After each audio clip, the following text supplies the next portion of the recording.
labanan ang korupsyon, isulong ang digitalization at paigtingin ang ease of doing business. Ilan lang yan sa mga resolusyon na napagkasunduan ng mga negosyante sa huling araw ng Philippine Business Conference and Expo. Ang detalye sa agenda report ni Paulo Barcelon.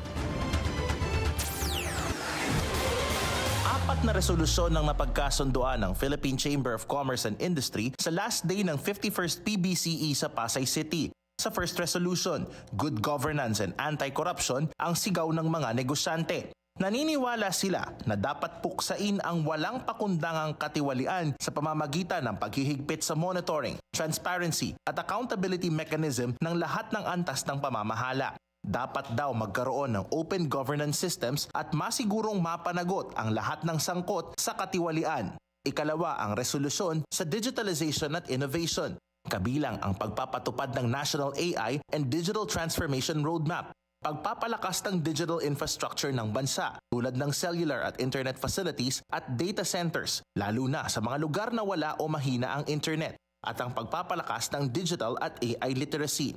Naghain din ng mga resolusyon ukol sa sektor na agrikultura at ease of doing business o pagpapadali ng mga proseso para sa pagtatatag at pag-sustain sa mga negosyo. Ayon kay GoNegosyo founder Joey Concepcion III, mahalaga ang mga panawagan ng mga MSME at ng buong business community para maagapan ang epekto ng flood control scandal sa business image ng Pilipinas.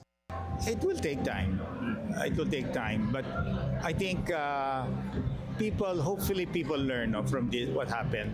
And there are a lot of people out here, Filipino people, who are really challenged, especially our micro entrepreneurs who earn just enough to live that day.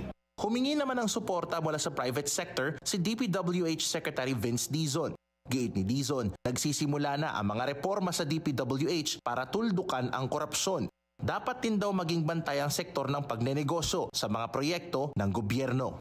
Wala tayong sisinuin, wala tayong sasangkuhin. Kahit sino pa. Those were the exact words of the President himself.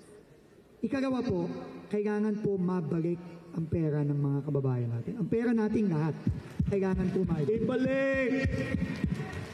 Mahalaga ang panawagang ito ng PCCI at ng buong Filipino business community dahil ang bawat galaw ng gobyerno may epekto sa buhay at kabuhayan ng bawat Pilipino. Para sa agenda, Paulo Barcelon, Billionario News Channel.